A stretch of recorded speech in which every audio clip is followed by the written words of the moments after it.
اعوذ باللہ من الشیطان الرجیم، بسم اللہ الرحمن الرحیم۔ السلام علیکم ورحمۃ اللہ وبرکاتہ۔ حضرت نوح کا تذکرہ قرآن مجید میں 42 جگہ آیا ہے۔ حضرت آدم کی اولاد دنیا میں خوب بڑی، آہستہ آہستہ یہ اللہ کو بھولتے گئے جس نے اسے پیدا کیا تھا اور جو ان کا پالنے والا ہے، اور شیطان کے بہکاوے میں آنے لگے جس نے حضرت آدم علیہ السلام کو جنت سے نکالوا دیا۔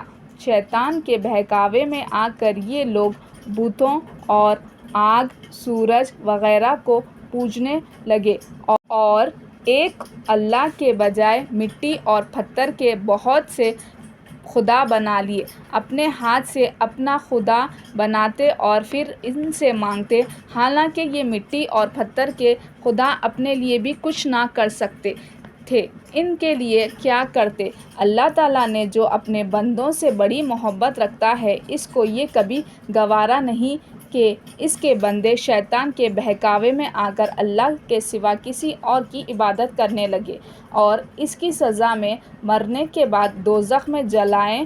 اللہ پاک نے حضرت نوح علیہ السلام کو اپنا نبی بنا کر بھیجا۔ اس زمانے میں لوگوں کی عمریں بہت بڑی بڑی ہوتی تھیں۔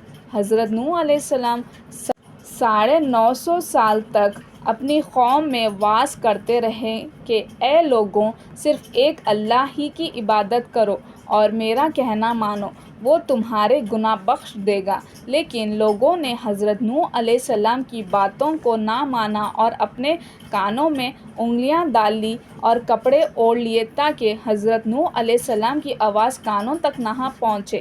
حضرت نوح علیہ السلام ہمت نہ ہارے، وہ برابر سمجھاتے رہے اور کہتے رہے، اے لوگوں، اللہ سے معافی مانگو، وہ بڑا معاف کرنے والا ہے۔ وہ تم پر آسمان سے بارش برسائے گا تاکہ تم خوب اناج پیدا کر سکو اور اس کے ذریعے سے بڑے بڑے باغ پیدا کر دے گا، ان میں نہریں پیدا کر دے گا، تمہیں مال و دولت دے گا اور بیٹے دے گا۔ تمہیں کیا ہو گیا ہے کہ تم خدا کو نہیں مانتے، حالانکہ اس نے آسمان بنائے، چاند اور سورج بنائے، اس نے تم کو مٹی سے پیدا کیا اور پھر اسی مٹی میں تم کو ایک دن کر دے گا، ان میں نہریں پیدا کر دے گا، تمہیں مال و دولت دے گا اور بیٹے دے گا۔ تمہیں کیا ہو گیا ہے کہ تم خدا کو نہیں مانتے، حالانکہ اس نے آسمان بنائے، چاند اور سورج بنائے، اس نے تم کو مٹی سے پیدا کیا اور پھر اسی مٹی میں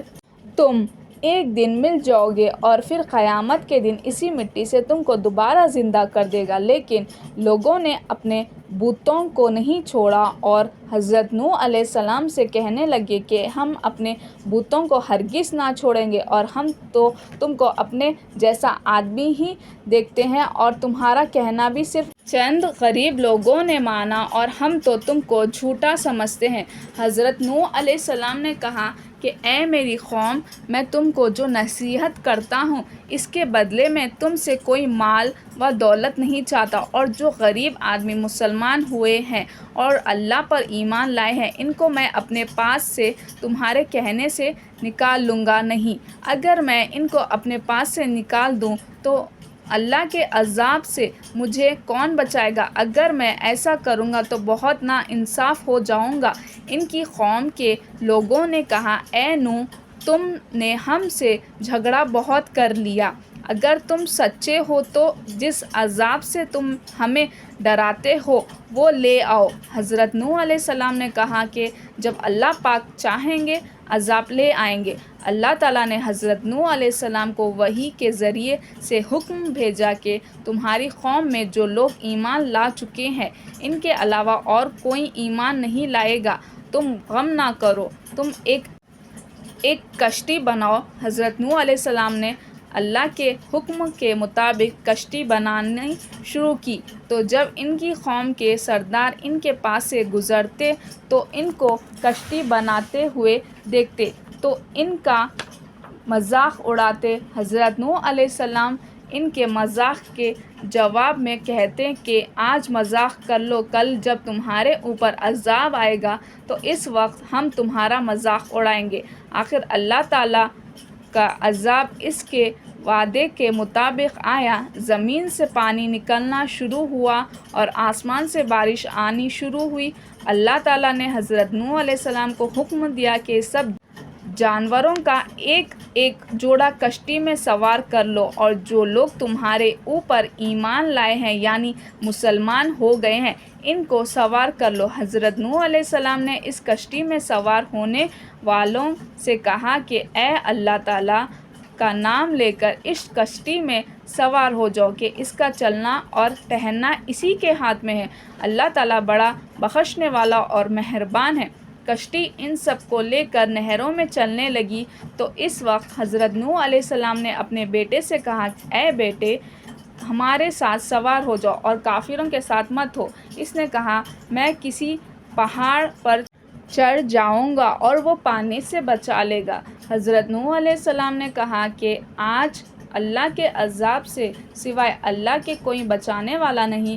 اتنے میں دونوں کے درمیان ایک پانی کی لہر اٹھی اور وہ ڈوب گیا۔ پھر اللہ تعالیٰ نے زمین کو حکم دیا کہ اپنا پانی نگل جا اور آسمان کو بھی حکم دیا کہ پانی برسنا بند کر دے، یہاں تک کہ پانی خشک ہو گیا اور تمام کافر دنیا میں ختم کر دیے گئے۔